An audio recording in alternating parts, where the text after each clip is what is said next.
Organic chemistry में इस qualitative और क्वांटिटेटिव एनालिसिस का काम क्या होता है ये हम देखेंगे। तो एक्चुअली केमिस्ट्री में क्या होता है, मान लो आपको किसी ग्रह पर भेज दिया, प्लैनेट पर एज अ साइंटिस्ट, ठीक है, आप साइंटिस्ट बन गए, साइंटिस्ट बने हो, यहां पे गए, ये अर्थ है, यहां पे आप लैंड हो गए, आपकी छोटी सी लैब भी है यहां पर।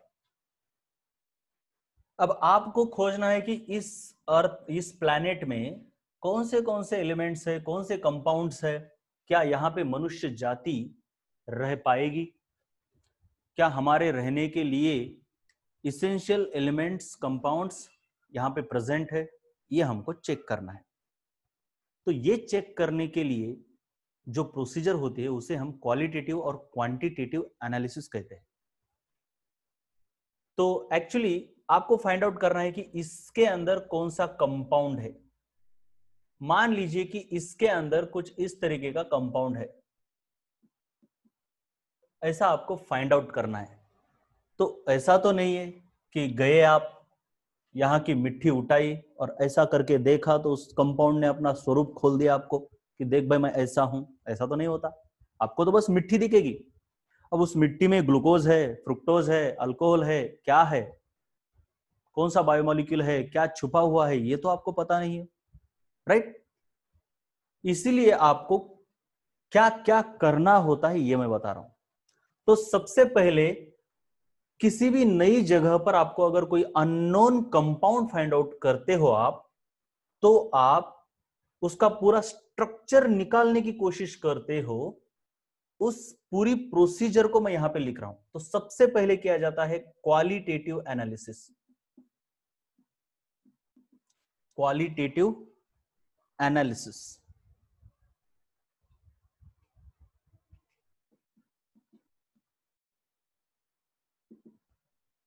उसके बाद किया जाता है क्वांटिटेटिव एनालिसिस।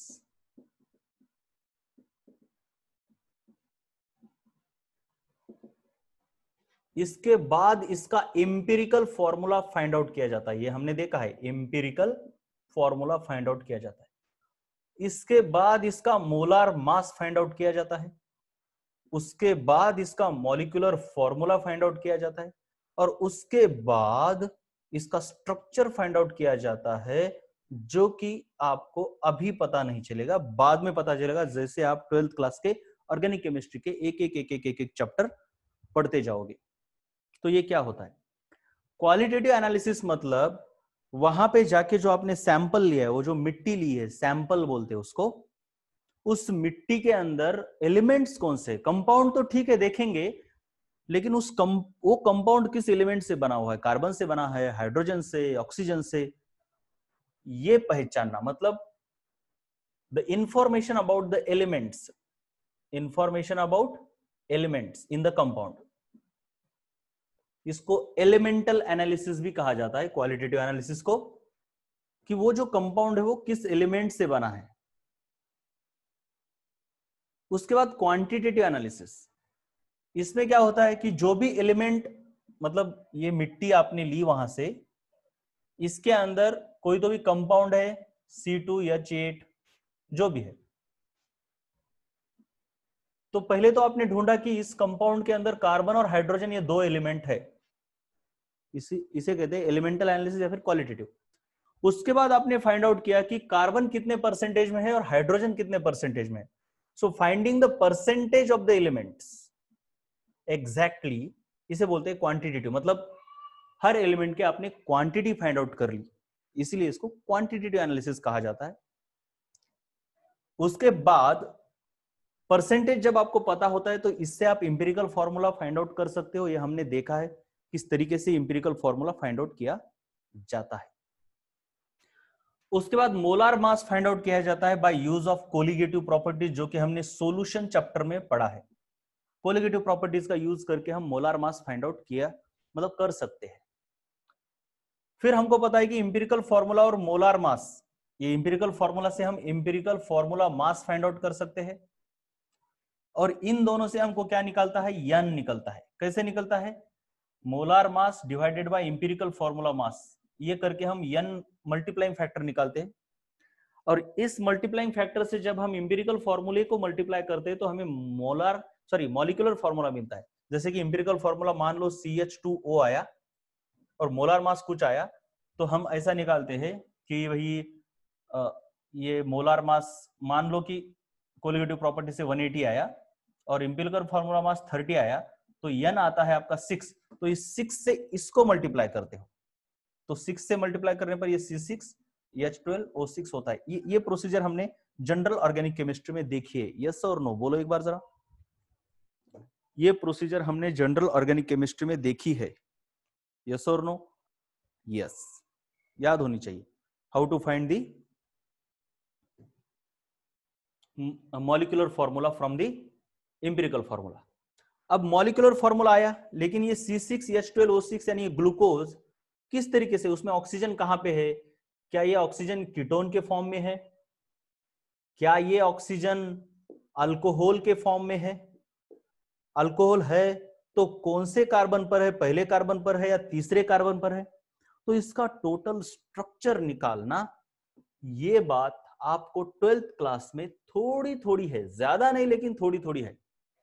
कुछ टेस्ट होते हैं वो करने होते हैं, और फाइनली हम ऐसे स्ट्रक्चर निकालते हैं, और उससे वो साइंटिस्ट कंफर्म कर पाता है कि उस मिट्टी में कौन से कंपाउंड्स है, और क्या वो मिट्टी हमारे लिए काम की है वो, या फिर काम की नहीं है। ये ऐसा ही नहीं है कि सिर्फ दूसरे ग्रह पर जाने पर ही हमको इस क्वांटिटेटिव और क्वालिटेटिव एनालिसिस का यूज होता है। हमारे अर्थ पर भी अलग अलग जगहों पर जाने के लिए ये काम का होता है। जैसे कि अभी अभी हम ये उत्तरी ध्रुव और दक्षिणी ध्रुव यानी नॉर्थ पोल और साउथ पोल में भी लैबोरेटरीज सेटअप कर रहे हैं। तो यहां भी देख रहे हैं कि क्या इन बर्फीली जगहों पर, in this islands, are there some useful minerals. अब हमारे लिए यूजफुल मिनरल्स वहां पे है कि नहीं, ये भी देखने के लिए यही प्रोसीजर्स करनी पड़ती है। तो यहाँ पे यूज है क्वालिटेटिव और क्वांटिटेटिव एनालिसिस का। तो क्या आपको समझ में आया कि क्वांटिटेटिव और क्वालिटेटिव एनालिसिस कहां पे यूज किया जाता है और उसका काम क्या है? ओके, तो पहले तो इस बोर्ड पर जो है वो लिख लो। सबसे पहले टॉपिक डाल दो, ये जनरल ऑर्गेनिक केमिस्ट्री का। एक्चुअली जनरल ऑर्गेनिक केमिस्ट्री मैंने बोला कि इसमें बहुत सारे पार्ट है, बहुत सारे पार्ट है। आईयूपैक नोमेनक्लेचर अलग है, क्वालिटेटिव क्वांटिटेटिव एनालिसिस अलग है, बेसिक फंडामेंटल रिएक्शंस अलग है। तो अब हम चलो इनको लिख लो फटाफट। क्वालिटेटिव एनालिसिस करना है, इसका मतलब आपके पास जो भी ऑर्गेनिक कंपाउंड का सैंपल है, उस सैंपल के अंदर कौन से एलिमेंट्स है वो फाइंड आउट करना है। तो अलग अलग एलिमेंट्स के लिए अलग अलग टेस्ट होती है। तो टेस्ट करने के लिए क्या होता है, जैसे कि आपको 10th क्लास में था, फॉर एग्जांपल मान लो कैल्शियम कार्बोनेट है और इसको हीट करने पर कैल्शियम ऑक्साइड और CO2 निकला। तो इसके लिए आप टेस्ट करते थे, मतलब किसी टेस्ट ट्यूब में कैल्शियम कार्बोनेट लेना है और इसको इधर हीट करना है, और यहां से जो गैस निकलता है उस गैस को आपको डालना होता है लाइम वाटर में, राइट? Lime water. तो लाइम वाटर में आप जैसे ही डालते हो तो ये लाइम वाटर जो है मिल्की टर्न होता है, दूध की तरह टर्न होता है। ड्यू टू दिस, मतलब उसमें कैल्शियम हाइड्रोक्साइड फॉर्म होता है, सॉरी कार्बन डाइऑक्साइड इसके अंदर जाने की वजह से ये मिल्की टर्न होता है। ये लाइम वाटर का मतलब होता है कैल्शियम हाइड्रोक्साइड। तो आपको ये होगा कि lime water turns milky, right? Okay, तो देखिए आज इंटरनेट की स्पीड आपकी तरफ खराब हो सकती है due to the bad weather, so please check whether there is good internet connection on your end. If it is not, आपको फिर उसको यूट्यूब पे जाके देखना होगा।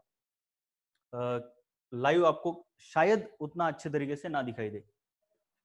तो ये कार्बन डाइऑक्साइड निकला, मतलब जैसे यहां से गैस ऐसे ऊपर आया, आपको ये दिखने से नहीं समझता कि ये कार्बन डाइऑक्साइड है, यहाँ पे कोई ऐसा लिखा हुआ नहीं रहता, आप उसके लिए टेस्ट करते हो। तो ऐसे अलग अलग कलर टेस्ट आप करते रहते हो ऑर्गेनिक केमिस्ट्री में। तो आपको ये तो टेस्ट पता ही होगी, ये कैल्शियम हाइड्रोक्साइड वाली, लाइम वाटर टर्न्स मिल्की। तो ऐसे ही टेस्ट हमको इस चैप्टर में करने हैं। दूसरी बात यहां पे याद रखनी है वो ये कि मैं लिखते वक्त रिएक्शन ऐसे नहीं लिखूंगा, डायरेक्टली क्या लिखूंगा, CaCO3, और कई बार या फिर मान लो कि ऐसी रिएक्शन है। इसके बाद आपको देखना है दो टाइप के रिएक्शन है, इनऑर्गेनिक केमिस्ट्री और ऑर्गेनिक केमिस्ट्री। ऑर्गेनिक केमिस्ट्री की रिएक्शन बहुत डिटेल में बतानी होती है, कैसे हुआ, क्या हुआ, क्यों हुआ।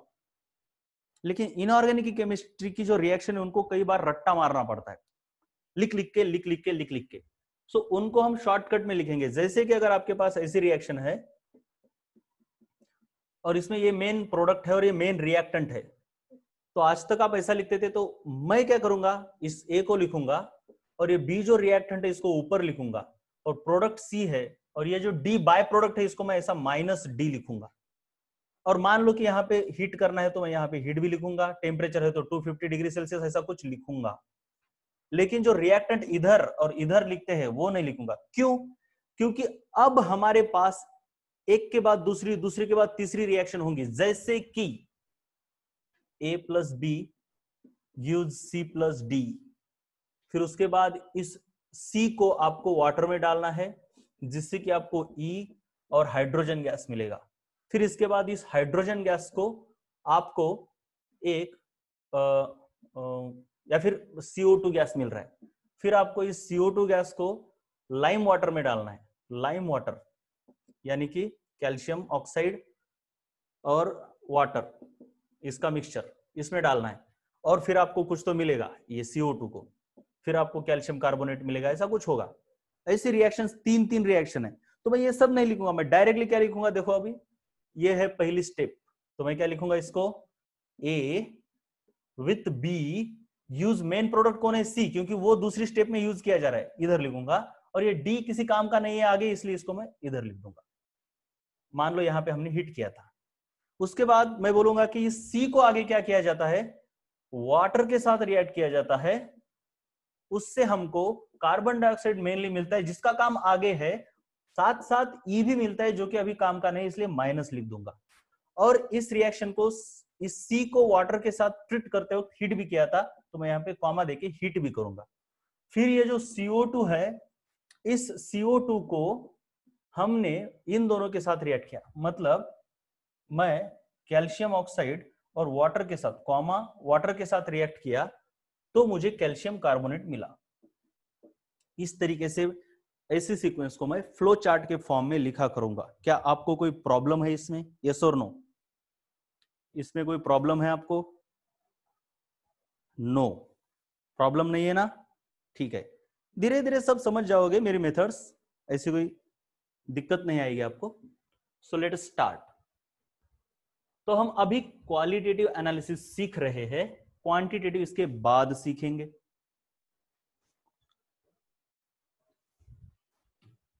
तो क्वालिटेटिव एनालिसिस में हम सबसे पहले एलिमेंट कौन सा है और कौन सा नहीं है ये फाइंड आउट कर लेते हैं।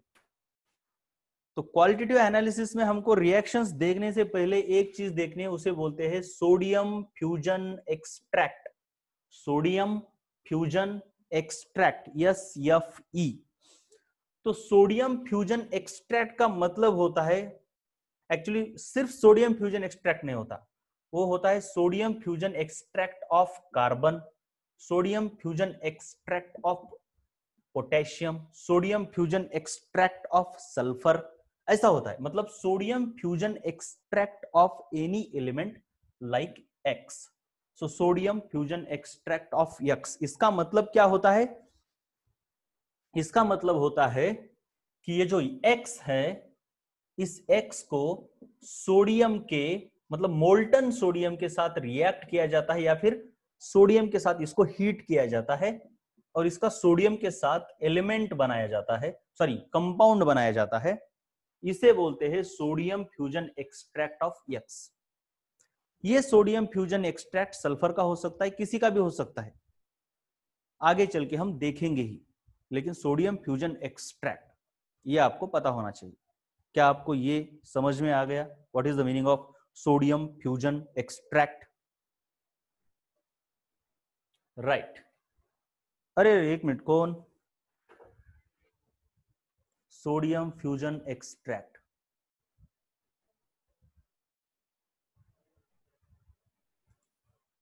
मतलब सोडियम के साथ मेल्ट करना है। और एक बार बताता हूं मैं, हमें केमिकल रिएक्शन करने के लिए, इसके आगे कई सारी केमिकल रिएक्शन हम करने वाले हैं। उन रिएक्शंस को करने के लिए मान लीजिए मुझे एक्स की रिएक्शन करनी है किसी के साथ, तो इस एक्स की रिएक्शन डायरेक्टली नहीं कर सकते क्योंकि ये उतना रिएक्टिव नहीं होता। तो इस एक्स को क्या किया जाता है, सोडियम के साथ पहले ट्रीट किया जाता है और हमें मिलता है सोडियम और एक्स का कंपाउंड। तो इस सोडियम और एक्स के कंपाउंड को बोलते हैं sodium fusion extract. Sodium fusion, fusion मतलब कुछ नहीं, इसको इन दोनों को हीट किया जाता है, तो हीट करने की वजह से सोडियम मेल्ट हो जाता है, फ्यूज हो जाता है। तो sodium fusion extract of x ऐसा कहा जाता है इसको, और इसका यूज हम आगे चल के करने वाले हैं।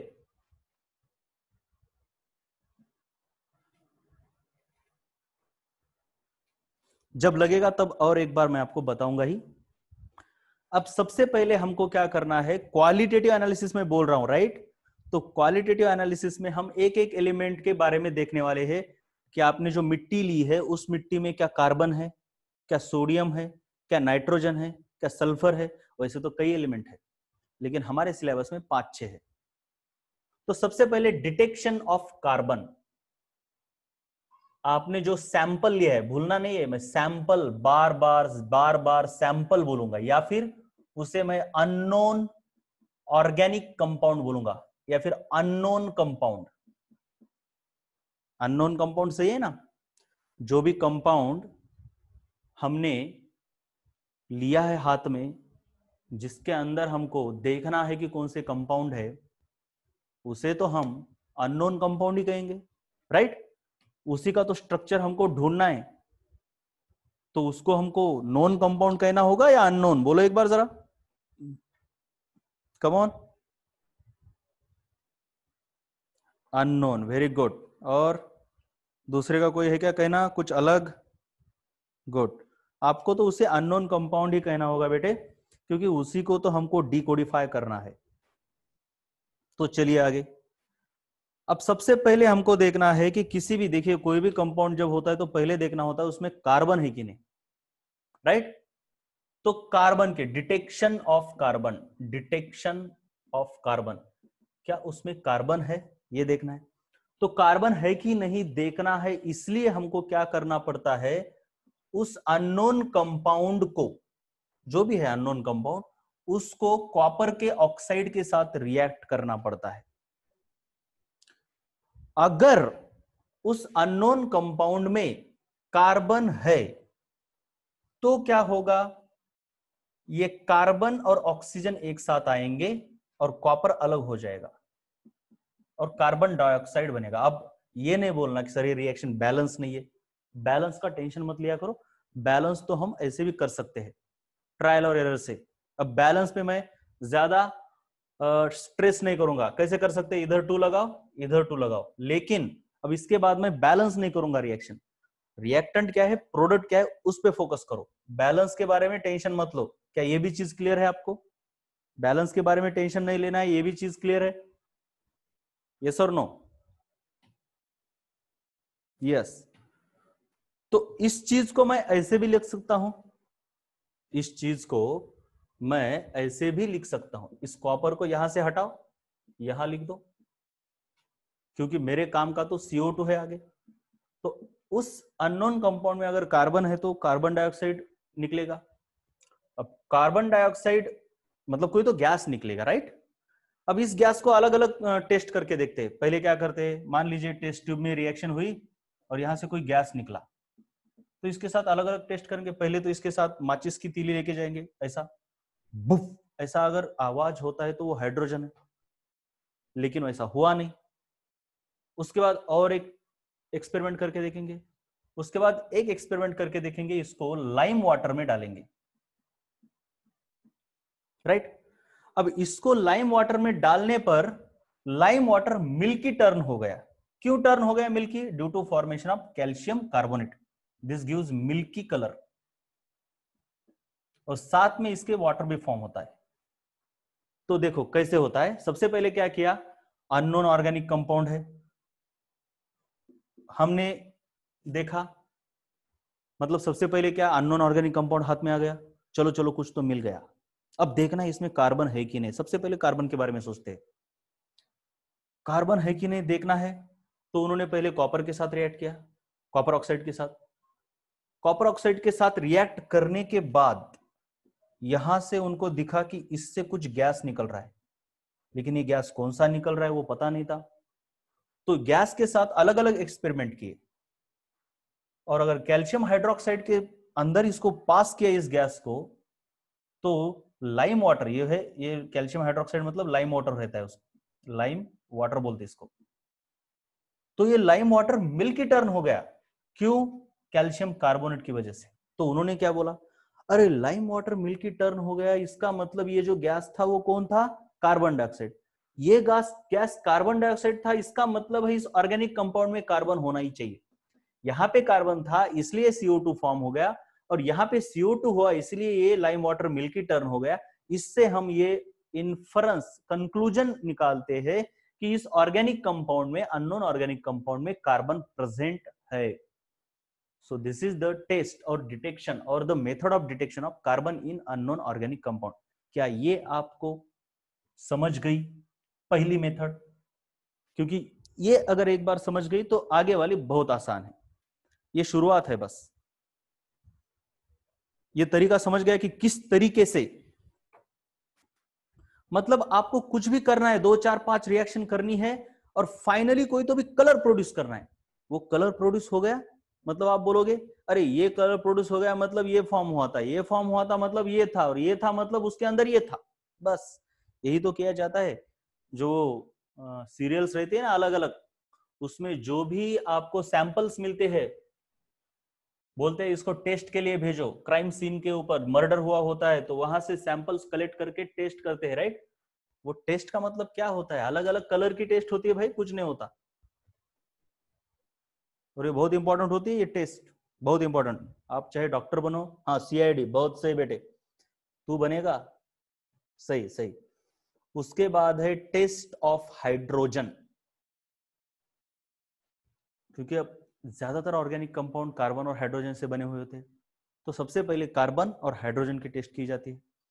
अब देखिए हाइड्रोजन की टेस्ट कैसे करते हैं।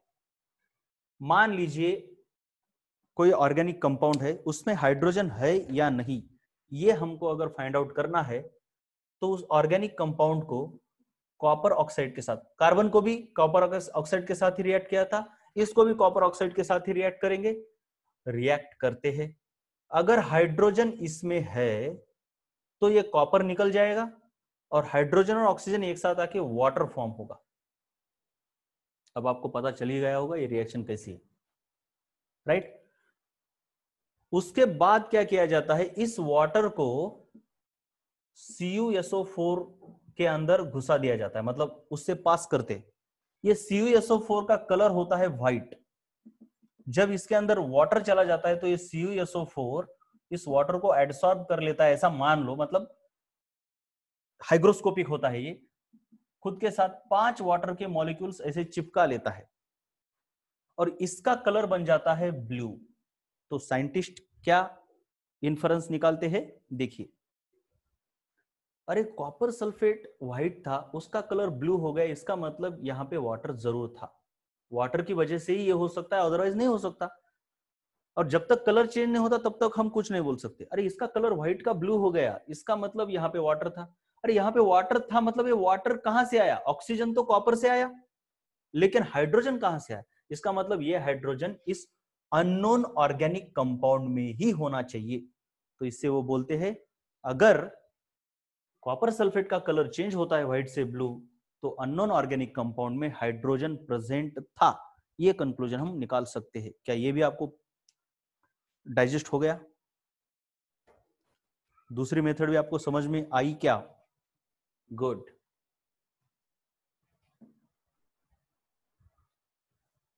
चलिए अब इसके आगे वाली मेथड, चूंकि मैं आपको बता चुका हूं, इट इज इंटरेस्टिंग। हाँ, बहुत इंटरेस्टिंग होता है बेटे ये।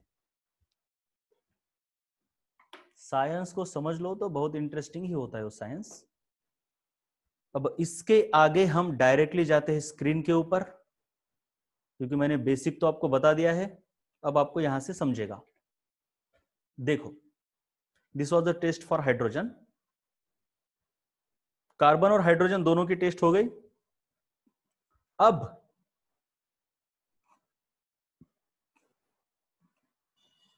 डिटेक्शन ऑफ नाइट्रोजन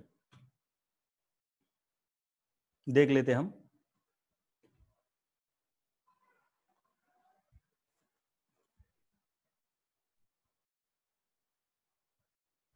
ठीक से देखना क्या क्या है इसमें। नाइट्रोजन के डिटेक्शन में क्या किया जाता है? सबसे पहले तो ये होता है आपका अननोन ऑर्गेनिक कंपाउंड, राइट? ये अननोन ऑर्गेनिक कंपाउंड है, ये आपको समझ में आ ही गया होगा।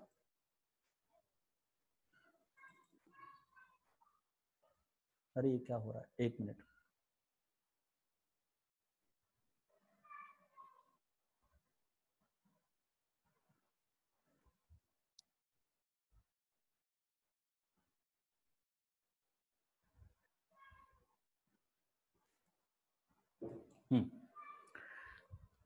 तो ये जो अननोन ऑर्गेनिक कंपाउंड है, यहां पे जो आपको दिख रहा है ये वाला, उसके अंदर कार्बन तो पहले से ही है, हमने डिटेक्ट कर लिया ऑर्गेनिक कंपाउंड है, इसका मतलब इसके अंदर कार्बन होना ही है।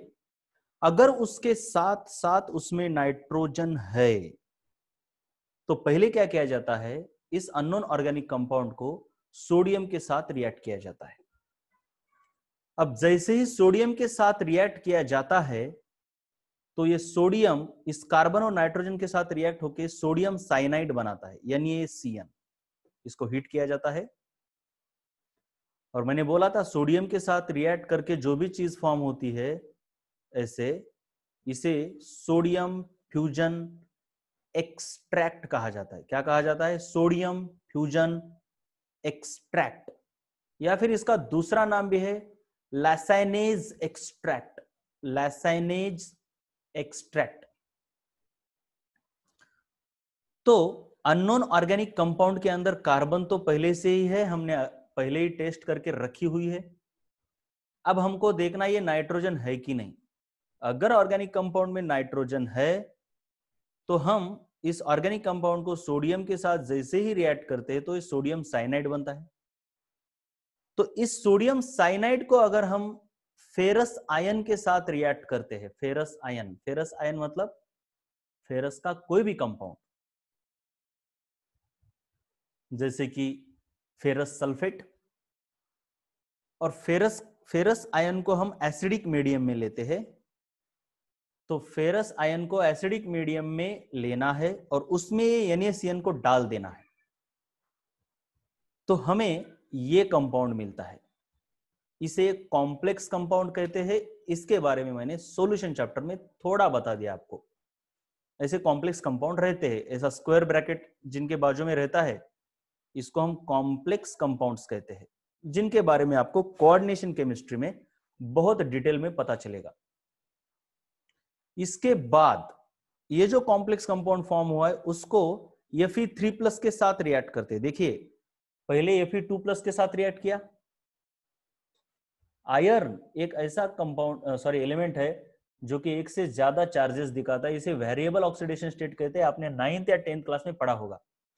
तो सोडियम फ्यूजन एक्सट्रैक्ट को पहले Fe2+ के साथ रिएक्ट किया तो FeCN6 फॉर्म हुआ।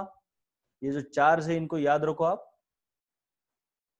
ठीक है, एक बार मैं जरा आपको दिखा देता हूं ये कैसे कैसे आया, ऐसे नहीं आपको समझ में आएगा। देख लीजिए एक बार डिटेक्शन ऑफ नाइट्रोजन कैसे किया जाता है, थोड़ा इधर देख लो आप। तो मैंने क्या बोला कि ये अननोन ऑर्गेनिक कंपाउंड है।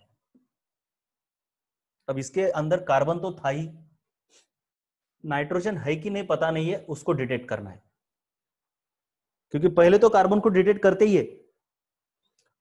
तो नाइट्रोजन क्या है ना कि ये खुद एक्चुअली ये नाइट्रोजन खुद अलग रिएक्शन नहीं दिखाता, तो इसको क्या किया जाता है कि सोडियम के साथ पहले कंबाइन किया जाता है, जिससे कि ये एक्टिवेट हो जाता है।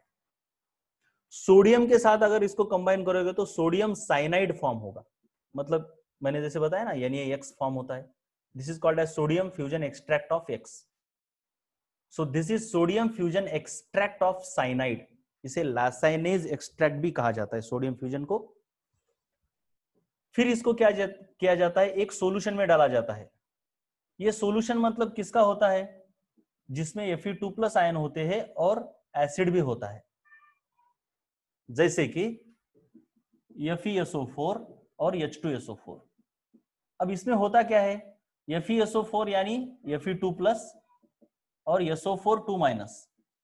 अब रिएक्शन में इसका कोई काम ही नहीं है, SO4 2- का कुछ काम नहीं है, इसलिए हम उसको लिखते नहीं है। जब हम देखिए, और एक बार बताता हूं, जल्दबाजी कुछ भी नहीं चाहिए। मान लीजिए FeSO4 है,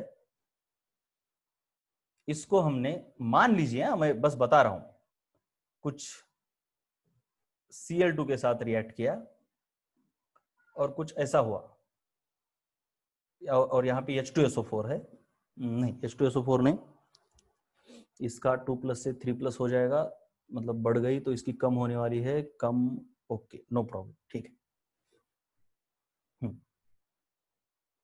ऐसा ही रहने दो। तो होता क्या है, ये जो Cl2 है इसका Cl- हो जाएगा, राइट। चलिए यहां पे मैं कुछ लेता हूं H2SO4, और इसका देखिए क्या बता रहा हूं, Fe2SO4 टेकन थ्राइस हो गया, Cl2, ये Cl2 और ये H एक साथ आके HCl बन गया, ठीक है, सब कुछ हो गया। अभी इसको बैलेंस नहीं करना है, मैं बस बता रहा हूं मुझे क्या बताना है, कई चीजें बतानी पड़ती है।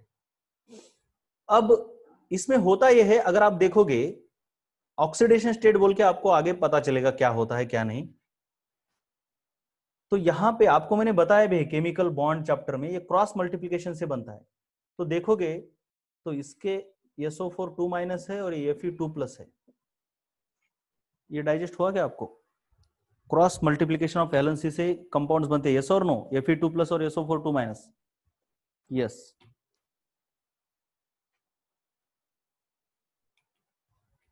लेकिन यहां पे देखोगे तो Fe3+ है, देखिए ये 3 इसके ऊपर और SO4 के ऊपर 2, मतलब Fe2+ में चेंज हुआ है, लेकिन SO4 में कुछ चेंज नहीं हुआ है इस आयन में। अब बाकी का छोड़ दो, ये तो बताया मैंने कि किस मतलब कोई जो रिएक्शन होती है तो रिएक्शन में कुछ आयंस में चेंज होता है, कुछ आयंस वैसे के वैसे ही रहते हैं। तो जो आयंस रिएक्शन में पार्टिसिपेट नहीं करते उन आयंस को नहीं लिखा जाता। तो यहां भी देखोगे तो ये SO4 कुछ काम का नहीं है, तो H भी यहां पर प्लस था, इधर भी प्लस ही है, तो ये प्लस, ये H भी कुछ काम का नहीं है, इसने भी कुछ काम नहीं किया इस रिएक्शन में, SO4 ने कुछ काम नहीं किया। हाँ, क्लोरीन के ऊपर यहाँ पे 0 चार्ज रहता है, यहाँ पे माइनस चार्ज, मतलब क्लोरीन में भी चेंज हुआ, मतलब इस रिएक्शन में चेंज हुआ आयरन में और क्लोरीन में, बाकी किसी में नहीं। तो जिसमें चेंज नहीं हुआ उनको नहीं लिखते, जिसमें चेंज हुआ है बस उनको ही लिखते। मतलब इनमें से सिर्फ Fe काम का है तो इस Fe2+ को लिखेंगे, फिर Cl2 की रिएक्शन हुई और बाद में फॉर्म क्या हुआ, Fe3+ और Cl-, बाकी SO4 को गया भाड़ में, H+ गया भाड़ में, कोई काम नहीं है इसका। मतलब रिएक्शन को छोटी करने की कोशिश की जाती है, बहुत बड़ी रिएक्शन क्यों लिखनी, छोटी लिखते हैं। इनको बोलते हैं आयोनिक रिएक्शंस। क्या बोलते हैं इनको? Ionic reactions. आयन के फॉर्म में लिखा है ना, इनके पास जो ये बिना काम के आयन थे ना, जो रिएक्शन में कुछ चेंज नहीं हो रहे, उनको निकाल दिया, तो ये मॉलिक्यूलर रिएक्शन थी ये, जिससे बनाई आयोनिक रिएक्शन। तो कई बार आपको एनसीईआरटी में आयोनिक रिएक्शंस दिखेगी, राइट। मॉलिक्यूल नहीं होते ऐसा नहीं है, लेकिन काम के होते हैं जो आयन, उन्हीं को लिखा जाता है। क्या ये आपको समझ में आया? क्या ये आपको समझ में आया? मॉलिक्यूलर रिएक्शन और आयोनिक रिएक्शन, राइट। इसके बारे में डिटेल में रेडॉक्स रिएक्शन में है, लेकिन अभी काम का बता रहा हूं, बहुत काम का। तो इस रिएक्शन को और आसान तरीके से कैसे लिखा जाता है? Fe2+, Cl2 को बस ऊपर लिख दो, Fe3+, और Cl- को इधर ना लिख के इधर लिख दो, ऐसा। ये भी आपको समझ में आया होगा, राइट? इन्हें कहते हैं आयोनिक रिएक्शंस। तो ऐसे ही आयोनिक रिएक्शंस अब हम यहां पे लिख रहे हैं। ऐसे ही आयोनिक रिएक्शंस अब हम यहां पे लिख रहे हैं। तो होता क्या है कि NaCN, इसको इस टेस्ट ट्यूब के अंदर डाला जाता है, जिसमें Fe2+ और H+ है। एक्चुअली कौन कौन है? FeSO4 और H2SO4 है। लेकिन हमको पता होता है कि रिएक्शन में, अब आपको पता नहीं है, लेकिन जब केमिस्ट्री आप पढ़ोगे, धीरे धीरे 12th क्लास खत्म होगा, तब आपको पता चलेगा कि SO4 कुछ काम का नहीं रहता। तो आप ही खुद बोलोगे इसको लिखने की जरूरत नहीं है सर, तो इनको नहीं लिखा जाता, डायरेक्टली Fe2+ लिखेंगे, H+ लिखेंगे। और इससे क्या बनता है? इससे एक कंपाउंड बनता है, कॉम्प्लेक्स कंपाउंड बोलते हैं इसको, Fe। और ये जो Cn है ना, ये Cn इस सोडियम को छोड़ के इस Fe के साथ चला आता है। इसको हम 6 बार लेते हैं। इस Cn के ऊपर माइनस चार्ज है, इसके ऊपर प्लस है। अब टेंशन मत लो, मैं बस बता रहा हूं। आपको पता है कि ये जो Fe2+ है, यहां पे इसकी 2+ ही रहती है। ये Cn के अगर माइनस देखोगे तो देखिए टोटल इसके ऊपर +2 है, और Cn ऐसे 6 है। मतलब ये टोटल कितने हो गए? टोटल -6। इसके ऊपर +2, इसके ऊपर -6, तो -6 और +4 ओवरऑल मिला के -4 होता है। इसलिए इस ब्रैकेट के ऊपर -4 लिखा हुआ है। क्या ये भी आपको समझ में आया? -4 क्यों आया? -4 क्यों आया ब्रैकेट के ऊपर?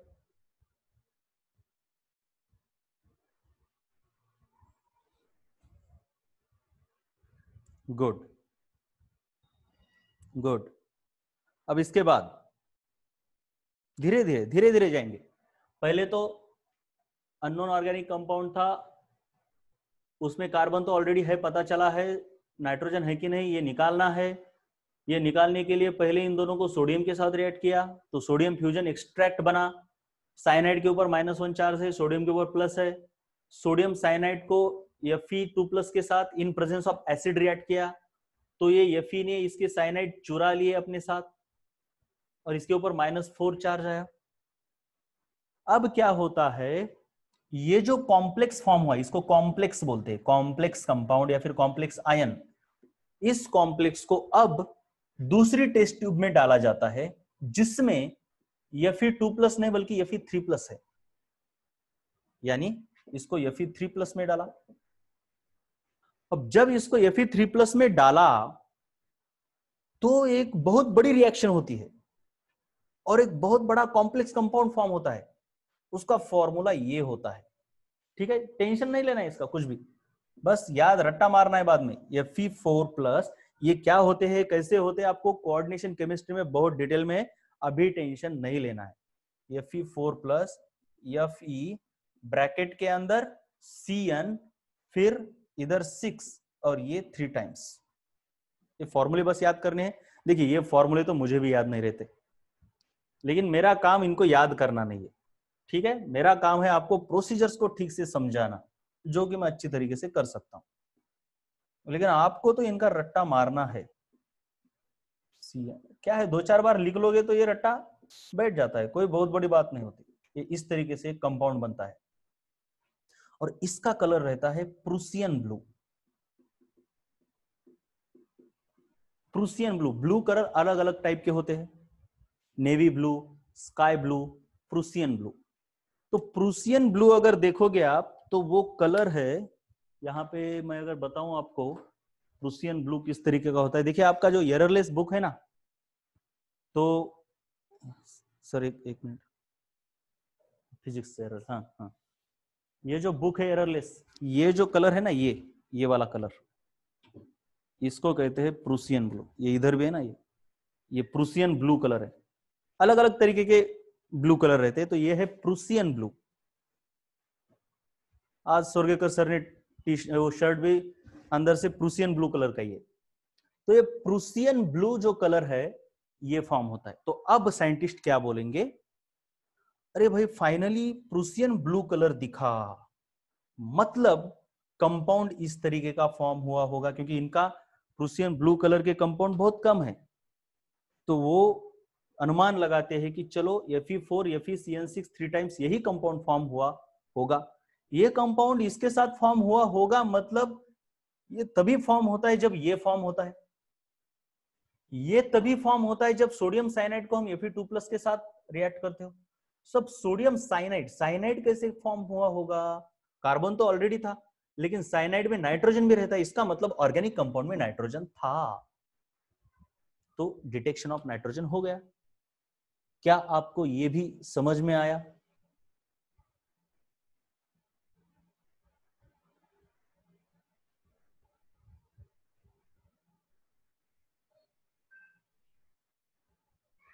ओके, तो हम कल इसके आगे जाएंगे और कल ये कंप्लीट हो जाएगा हमारा। ठीक है, फिर अगला लेक्चर स्वर्गेकर से लेंगे। मैं एंड कर रहा हूं।